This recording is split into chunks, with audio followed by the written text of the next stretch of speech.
হে everyone, সবাই কেমন আছো? আশা করি সবাই ভালো আছো। আজকে আমার এই ভিডিওটা করার একটাই কারণ, আজকে আমি তোমাদের সাথে শেয়ার করব আমার লাইফ নিয়ে কতটা জার্নি করতে হয়েছে সেটা নিয়ে।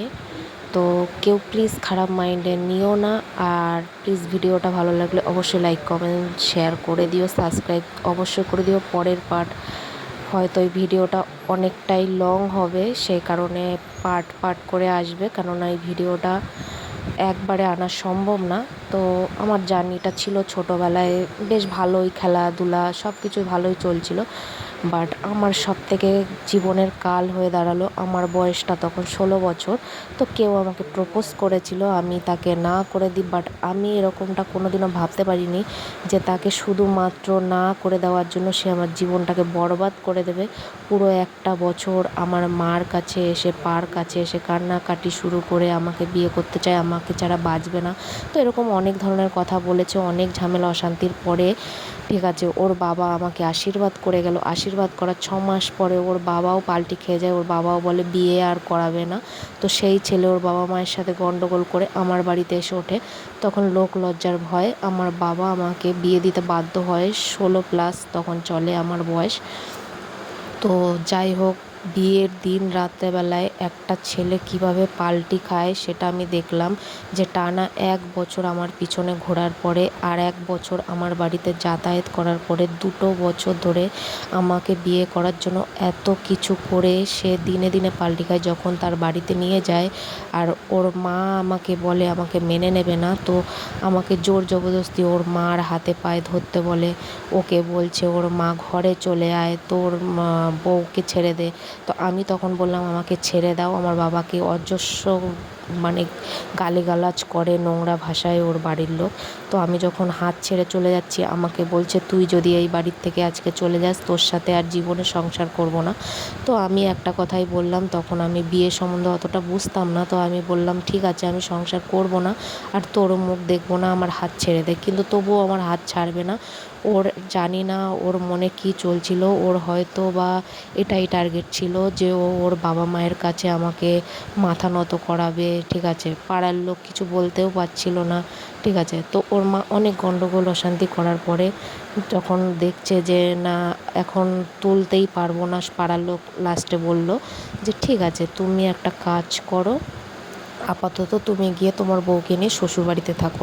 তো সেই ছেলে তাই করলো, আমাকে নিয়ে আমার বাপের বাড়িতেই চলে আসলো। তো বাপের বাড়িতে মোটামুটি 1 মাস ছিল। 1 মাস থাকার পরে তোমার মোটামুটি বেশ ভালোই চলছিল। 1 মাস থাকার মধ্যেও অনেক গণ্ডগোল অশান্তি ওর সাথে আমার হয়েছে, কেননা বিয়ের আগের থেকেই ওর সাথে আমার কোনোভাবে ম্যাচ খাচ্ছিল না। কেননা ও প্রচণ্ড নোংরাভাবে থাকতো আর প্রচণ্ড পাগলামি করতো, যেই কারণে আমি ওটা মেনে নিতে পারছিলাম না। কিন্তু আমার মা বাবাকে কীভাবে বশ করেছে আমি বুঝতে পারছি না, যে আমার মা বাবা এইভাবে আমার জীবনটা শেষ করে দিল। শুধু ওর ভালোবাসা দেখেছে, কিন্তু আমার যে একটা জীবন কিভাবে চলবে ওর সাথে, আমি ওকে পছন্দ করি না সেটা কোনোদিনও ভাবেনি। তো যাই হোক, এরকমভাবে চলছে। 1 মাসের মাথায় ওর মা ওর বোন যখন ওর দোকানে বসা ছিল সেখান থেকে ওকে বাড়ি নিয়ে যায়। তো ও আমাকে না বলে চুপচাপ ওর মা বোনের সাথে চলে যায়। পুরো 3টে মাস কোনো খোঁজখবর রাখেনি। খোঁজখবর না রাখার জন্য আমি আর কোনো কথা বলিনি, আমি আমার মতো চুপচাপ ছিলাম। হঠাৎ করে জানি না কী কারণে ওর মা ওর বোন সবাই মিলে হঠাৎ করে আমাকে মেনে নিয়েছে, কিন্তু তখন বুঝতে পারিনি যে হয়তো বা মেনে নিয়েছে একটা কারণে, যে ওদের জিনিসপত্রের প্রচুর লোভ ছিল। তো ওরা ওইটার জন্যই ওকে আবার পাঠিয়েছিল যে আমাকে ভুলিয়ে ভালিয়ে নিয়ে গেলে আমার বাবা যে জিনিসগুলো দিয়েছিল সেই জিনিসগুলো নিতে পারবে।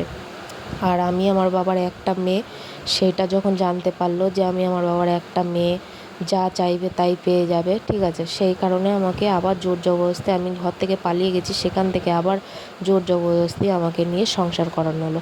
তো 1 মাস কাটতে না কাটতে দেখলাম আমার শাশুড়ির রূপ আবার চেঞ্জ হতে শুরু করলো, অত্যাচার করতে শুরু করলো। তো সেখান থেকে আমি আবার বাড়ি চলে আসি রাগ করে।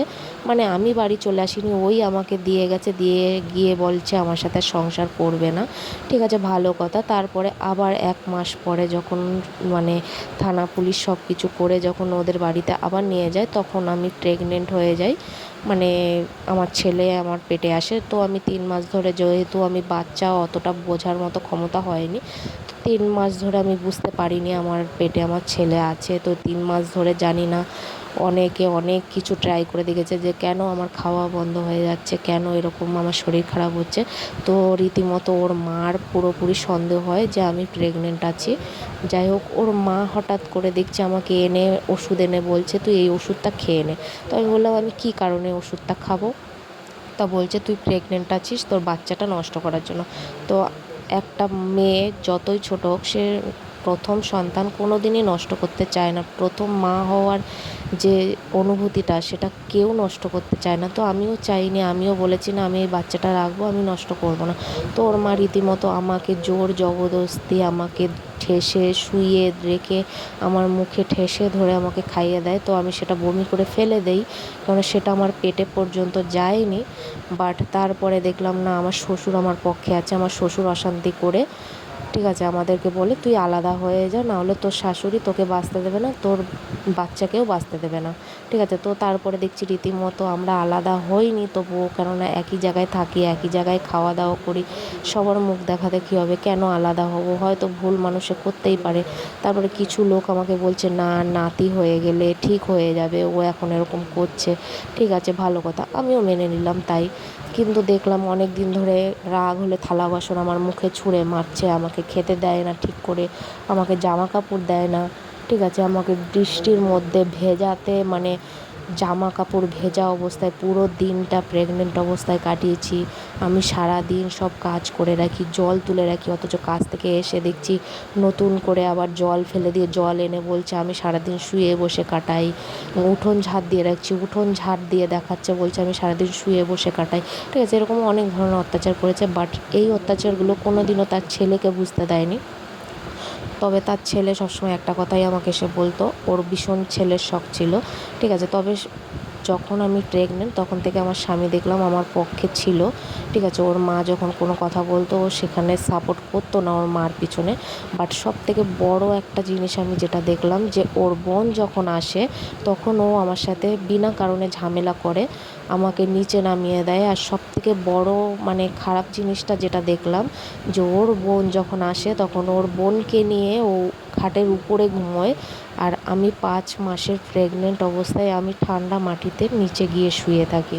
তারপরে দেখলাম আর একটা বড় জিনিস, যে বোন শুধু আমার ঘরের থেকে রাস্তা পর্যন্ত যেতে না যেতে সেই ছেলেটা পুরোপুরি চেঞ্জ হয়ে যায়, আমাকে প্রচুর ভালোবাসা দেখায়। ঠিক আছে, যাই হোক, এরকম অনেক নোংরামি আমি চোখে দেখেছি। তারপরে এটাও জানতাম না কোনো দিনও যে ওর মা খারাপ কোনো কাজ করে ইনকাম করে, সেটাও জানতাম না। সেটাও ধীরে ধীরে জানতে পারলাম। কিছু ছেলে পেলে এসে আমাকে বিরক্ত করতো, ওর মাকে জানানোর পরে ওর মা আমাকে বলছে তাদের সাথে গল্প করতে টাইম টাইম দিতে। ঠিক আছে, তো আমি তখনও বুঝতে পারিনি যে ওর মা ঠিক কী চাইছিল। ওর মাও চেয়েছিল আমাকে দিয়ে দেহ ব্যবসা করাতে। তো আমি সেখানে কোনো কথা বলিনি। আস্তে আস্তে যখন জানতে পারলাম যে এরকম হচ্ছে, তারপরে অনেক অত্যাচার, তারপর আস্তে আস্তে দেখছি 5 মাসের পরে সেই ছেলেটাও চেঞ্জ হয়ে যায়, আমাকে যখন তখন মারধর করে, যখন তখন আমাকে মেরে অজ্ঞান করে দেয়, পাড়া প্রতিবেশী আসলে তাদেরকে উল্টোপাল্টা বলে বুঝিয়ে দেয়। ঠিক আছে, অনেক কিছুই বলে। তা বলার পরে যাই হোক, আমি কোনো দিন এই ঘটনাগুলো আমার বাপের বাড়িতে আমি বলিনি। আমার বাবার বাড়ি আমার শ্বশুর বাড়ি পাশাপাশি ছিল, খুব একটা দূরত্ব ছিল না, হয়তো 10-15 মিনিটের দূরত্ব হেঁটে গেলে। তো তবুও তারা কোনো দিনও জানতে পারেনি, কিন্তু তারা আমার শ্বশুরবাড়িতে আসতো না, কেননা যখনই আমার বাবা যেত তখনই আমার শাশুড়ি অপমান করতো। যাই হোক, আজকের মতো ভিডিওটা এই পর্যন্ত। পরের ভিডিওটা